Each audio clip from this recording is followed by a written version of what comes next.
कांग्रेस के कुछ विधायकों ने अपना बागी तेवर दिखाया और राज्यसभा का भी हाल में जो चुनाव हुआ उसमें 3 विधायक एब्सेंट रहे, लेकिन घर में ही जिसको कहिए कि विभेद हो गया और उसमें ये 4 विधायक वोट देने नहीं गए तो संख्या बल घट गया और एडी सिंह को हार के। अब रही बात उन विधायकों की बात कर रहे हैं तो वो आज भी कांग्रेस के विधायक हैं, आज भी राजद के विधायक हैं जिन लोग बागी बने हैं। अब उन लोगों में कुछ लोगों को पुरस्कार दे दिया एनडीए ने और कुल मिलाकर मुख्यमंत्री सहित 36 ही मंत्री बनाए जा सकते हैं। नीतीश जी के कैबिनेट में तो आपने देखा कि लोजपा के 2, हम के 1 और रालोसपा के 1 मंत्री की संख्या थी और जदयू के 14 और 15 बीजेपी के, यही संख्या बल में बनना है। तो मुझे लगता है कि जो कैबिनेट का विस्तार होगा, मुझे लगता है अभी 5 तारीख 5 को हो, 6 को हो, 7 को हो।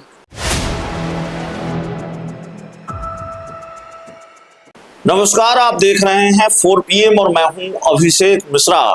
देखिए, इस वक्त बिहार के राजनीतिक गलियारों में जिस बात की सबसे चर्चा है वो है मंत्रिमंडल का विस्तार। बिहार में मंत्रिमंडल विस्तार कब होगा, उसका मुहूर्त कब तय किया है नीतीश कुमार ने, सम्राट चौधरी ने या अमित शाह ने, उसको लेकर सबकी नजर टिकी हुई है और मंत्रिमंडल विस्तार से जुड़े हुए कई सवाल भी हैं। मंत्रिमंडल विस्तार से जुड़ा हुआ एक बहुत महत्वपूर्ण सवाल है, आपको बात बहुत दिलचस्प लगेगी, लेकिन ये सवाल है कि क्या मंत्रिमंडल विस्तार में कांग्रेस के विधायकों का भी कोटा है क्या? ये सवाल हम इसलिए कर रहे हैं और ये सवाल इसलिए है क्योंकि कांग्रेस के कुछ विधायक, कम से कम 3 विधायक कांग्रेस के होकर भी कांग्रेस के नहीं हैं। इंडिया गठबंधन का साथ नहीं दिया राज्यसभा चुनाव में और उनके बारे में अब तक ये चर्चा है कि वो जनता दल यूनाइटेड के साथ जा सकते हैं। तो क्या उनमें से भी किसी को मंत्री बनाया जा सकता है और ये खेल होगा? उसके बाद विजय सिन्हा को लेकर सवाल है और सवाल ये है कि कल सम्राट चौधरी और नीतीश कुमार के बीच मुलाकात हुई है, तो क्या पर्ची तैयार है नीतीश कुमार की? हमारे साथ बिहार के बहुत senior journalist Arun Pandey sir हैं। सर, कांग्रेस से बातचीत की शुरुआत करेंगे। मंत्रिमंडल विस्तार को लेकर सवाल तो हैं कि कब होगा, तो वो तो जाहिर है आप बताएंगे, आपके पास जो जानकारी है। और एक सवाल यह भी है कि कांग्रेस के विधायकों का भी कोटा है क्या मंत्रिमंडल विस्तार में?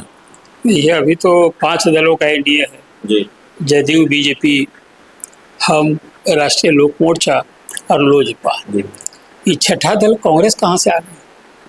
हाँ, ये बात सही है कि कांग्रेस के कुछ विधायकों ने अपना बागी तेवर दिखाया और राज्यसभा का भी हाल में जो चुनाव हुआ उसमें 3 विधायक एब्सेंट रहे, वोट देने नहीं आए और उसी तरह से एक राजद का भी विधायक वोट देने नहीं आए। पूरे राजद की प्रतिष्ठा दांव पर थी और संख्या बल के हिसाब से राजद के कैंडिडेट की एडी सिंह की जीत निश्चित थी, इसलिए कि जो यूपीए में नहीं शामिल था, एआईएम की बात मैं कर रहा हूँ और बसपा की बात कर रहा हूँ, भाजपा विरोधी स्टैंड लेकर इन लोगों ने सपोर्ट किया, इनके सभी विधायकों ने वोट दिया था।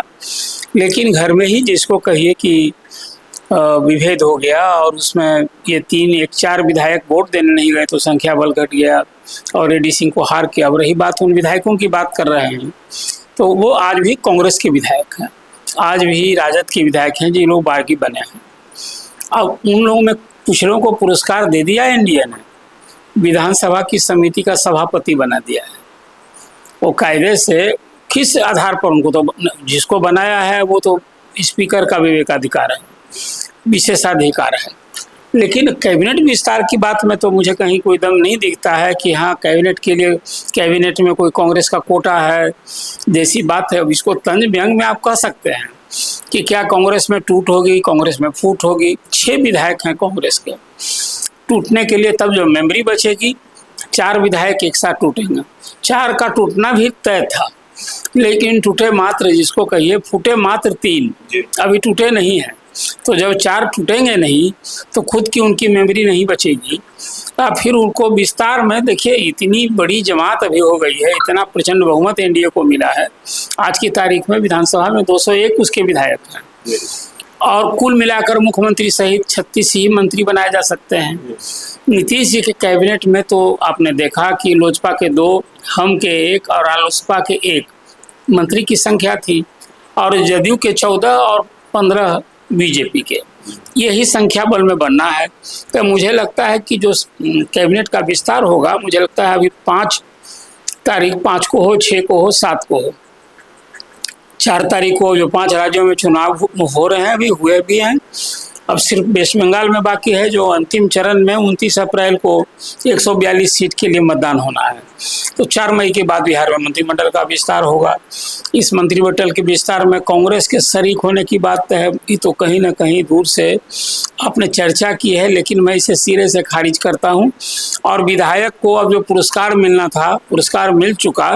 एक ही उन विधायकों को फायदा होगा कि जब विपक्ष की बजाय सत्ता पक्ष के समर्थक बन गए हैं, तो सरकार में उनकी बात लोग सुनेंगे, उनकी पैरवी सुनेंगे। मंत्री के यहाँ विधायक जो संबंधित हैं, यदि सरकार में जाएंगे तो उनकी बात सुनी जा सकती है। अदरवाइज और बस जितना पुरस्कार मिलना था मिल चुका, मंत्री तो बनने का कोई सवाल ही नहीं है। मंत्री बनने का सवाल नहीं है, लेकिन निशांत का भी कोटा है क्या? निशांत कुमार ने तो डिप्टी सीएम बनना स्वीकार नहीं किया, मंत्री बनना स्वीकार, अब जाहिर है मंत्री बनना क्यों स्वीकार करेंगे जब डिप्टी सीएम का पद ठुकरा दिया तो। लेकिन निशांत के लोगों का भी कोटा है क्या? कुछ युवा विधायकों का कोटा है जो निशांत कुमार के करीबी। निशांत अभी पार्टी में क्या है? नीतीश कुमार के बेटे हैं जी। अभी संगठन में उन्हें कोई दायित्व मिला है? सरकार में आपने ठीक ही कहा कि बनना था, सीएम लोग मांग रहे थे, डिप्टी सीएम की बात थी, वो भी नहीं बने। अभी संगठन में दायित्व मिलना है। निशांत के साथ उनके युवा साथी हैं, कई विधायक, 1 दर्जन विधायक उनके साथ घूमते हैं। उसमें खासकर इस्लामपुर से जो विधायक हैं वो अरुण कुमार जो एक्स MP हैं, उनके सुपुत्र, इसी तरह से आनंद मोहन के सुपुत्र हैं चेतनानंद, वो ये 3, 4, 5 चेहरे हैं। फिर वो आपकी मुजफ्फरपुर की MLA है। तो इस तरह से जो है, लेकिन ये कोई कोटा थोड़े है। निशांत का कोटा है, जदयू का कोटा है, नीतीश कुमार का। और नीतीश कुमार के तो अभी 2 ही मंत्री न बने हैं, 12 मंत्री बनना है। अब पिछली कैबिनेट में 7 ही थे, तो 7 नए चेहरे आने हैं। मुझे लगता है कि नीतीश की कैबिनेट में मतलब जो लोग जदयू के जितने थे उसमें प्रायः सभी बन जाएंगे, जिसमें 2 तो बन चुके हैं। तो पिछली सरकार में नहीं बन पाए थे। महेश्वर हजारी, रत्नेश सदा, कईयों का नाम नहीं था। पिछली जो पर्ची निकली, रत्नेश सदा तो मंत्री नहीं बने पिछली कैबिनेट में। महेश्वर हजारी भी नहीं बने।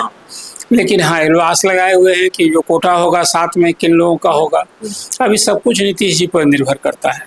मैं ये मानता हूँ कि इस बार जो कैबिनेट विस्तार होगा, जदयू में कुछ नए चेहरे, जिन पुराने चेहरे का आपने नाम गिनती की है, कुछ नए चेहरे शामिल होंगे। उसको आप निशांत का कोटा कहिए या जदयू का ही कोटा है, वो निशांत का कोटा कह के आप नीतीश जी में और निशांत में कहीं मालूम पड़ता है कि जदयू में 2 खेमा हो जाएगा क्या? तो फिलहाल अभी इसको हम मीडिया वाले लोग तो तरह तरह से एंगल से देखते हैं कि जदयू की भी भागीदारी